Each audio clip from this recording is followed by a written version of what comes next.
উপস্থিত সাংবাদিক ভাই বোনেরা, আসসালামু আলাইকুম। আপনারা সবাই অবগত আছেন উত্তরা একটা ফিলিং স্টেশন থেকে গত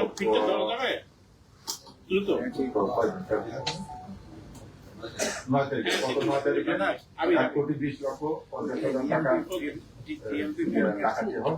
সেই ডাকাতির ঘটনায় ডাকাতির পরে আমরা ডিবি টিম এবং ঢাকা মহানগর পুলিশের যে ক্রাইম ডিভিশনের টিম আছে, আমরা যৌথভাবে এই অপারেশনের নামার পরে এই সংক্রান্তে আমরা 5 জন 4টে অস্ত্র উদ্ধার করা হয়।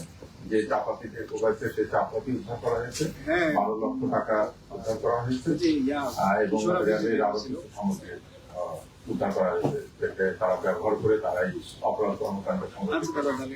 আপনারা অবগত আছেন যে গত 9 আগস্ট 2026 অনুমান সকাল 10টা 30 ঘটিকায় উত্তরা পূর্ব থানাধীন ডিএল ফিলিং স্টেশনের ম্যানেজার আব্দুল করিম, সহকারী ম্যানেজার আলামিন, সিএনজি অপারেটর সেলিম ও কাভার্টভ্যান চালক হোসেন ফিলিং স্টেশনের বিক্রয়লব্ধ 1,21,50,00,000 টাকা ব্যাংকে জমা দেওয়ার উদ্দেশ্যে নিয়ে যাচ্ছিল। তারা বিমানবন্দর থানাধীন ঢাকা ময়মনসিংহ সড়কে টাউন প্লাজার নিকট বিআরটি লেনের কাছে পৌঁছলে মোটরসাইকেলে আসা ডাকাত দল তাদের প্রতিরোধ করে এবং ডাকাতরা অস্ত্র প্রদর্শন এবং চাপাতি দিয়ে কুবায় তাদের লোকজনকে আহত করে টাকাগুলো ছিনিয়ে নিয়ে যায়। উক্ত ঘটনার পরপরই বিএনপির গোয়েন্দা বিভাগ এবং উত্তরা ক্রাইম বিভাগ যৌথভাবে তদন্ত অভিযান শুরু করে। গোয়েন্দা তথ্য অনুসন্ধানের ভিত্তিতে নারায়ণগঞ্জ জেলার সিদ্ধিরগঞ্জ এলাকা থেকে প্রথমে ইলিয়াস সিকদার এবং জাফরকে গ্রেপ্তার করা হয়। তাদের দেওয়া তথ্যের ভিত্তিতে বন্দর নামের একটা ভাড়া বাসা থেকে 2টি 7.65 পিস্তল, 3টি ম্যাগাজিন, 6 রাউন্ড গুলি, 4 জোড়া হাতকড়া, র্যাব লেখা 3টি ভেস্ট, 2টি কালো ক্যাপ, 2টি নাম্বার প্লেট ও র্যাবের মনোগ্রাম যুক্ত 4টি ভুয়া পরিচয়পত্র ও 3টি ওয়াকি সেট উদ্ধার করা হয়। তাদেরকে নিবিড়ভাবে জিজ্ঞাসাবাদ করে তাদের দেওয়া তথ্যের ভিত্তিতে মাতুয়েল এলাকা থেকে রবিউল ইসলামকে গ্রেপ্তার করা হয়।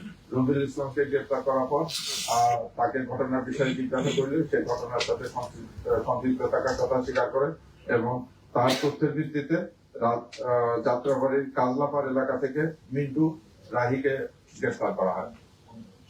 মিন্টু রাহির বাসা তল্লাশি করে সেখান থেকে আমরা 2টি 7.65 পিস্তল, 3টি ম্যাগাজিন, 15 রাউন্ড গুলি, 3 জোড়া হাতকড়া, র্যাব লেখা 4টি ভেস্ট, স্টিলের 2টি অফসেট পেপারের 4টি বিভিন্ন গাড়ির নাম্বার প্লেট, র্যাবের ভুয়া মনোগ্রাম যুক্ত 4টি ভুয়া পরিচয়পত্র, ওয়াকি-টকি সেট চার্জার ও একটি মোটরসাইকেল উদ্ধার করা হয়। এছাড়া রবিউল ইসলামের দুবেলার ভাড়া বাসা থেকে ডাকাতির টাকা 3 লাখ টাকা উদ্ধার করা হয়। পরবর্তীতে রবিউল ও মিন্টুর দেওয়া তথ্যের ভিত্তিতে শ্যামপুর থানাধীন পোস্তাতলা এলাকায় অভিযান চালিয়ে সাগরবাড়িকে গ্রেপ্তার করা হয়। সাগরবাড়িকে গ্রেপ্তার করিলে তার ভাড়া বাসা থেকে এই লুণ্ঠিত আরো 9 লক্ষ টাকা উদ্ধার করা হয়।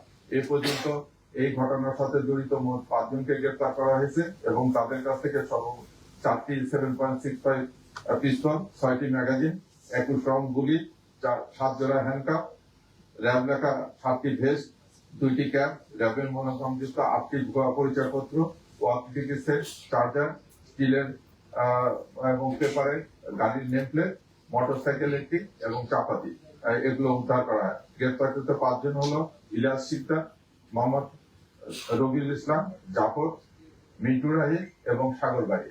আপনারা যদি আপনাদেরকে আরো একটু তথ্য দিয়ে রাখতেছি যে সাগরবাড়িকে গ্রেপ্তার করা হয়েছে তার নামে মোট 13টি মামলা রয়েছে। সে একজন পেশাদার ক্রিমিনাল এবং ঢাকা শহরে এর আগেও পূর্বেও সে একই কায়দায় মোটরসাইকেল যোগে এবং মাইক্রোবাস যোগে বিভিন্ন আর্থিক প্রতিষ্ঠান থেকে নগদ টাকা এইভাবে ছিনতাই করেছে।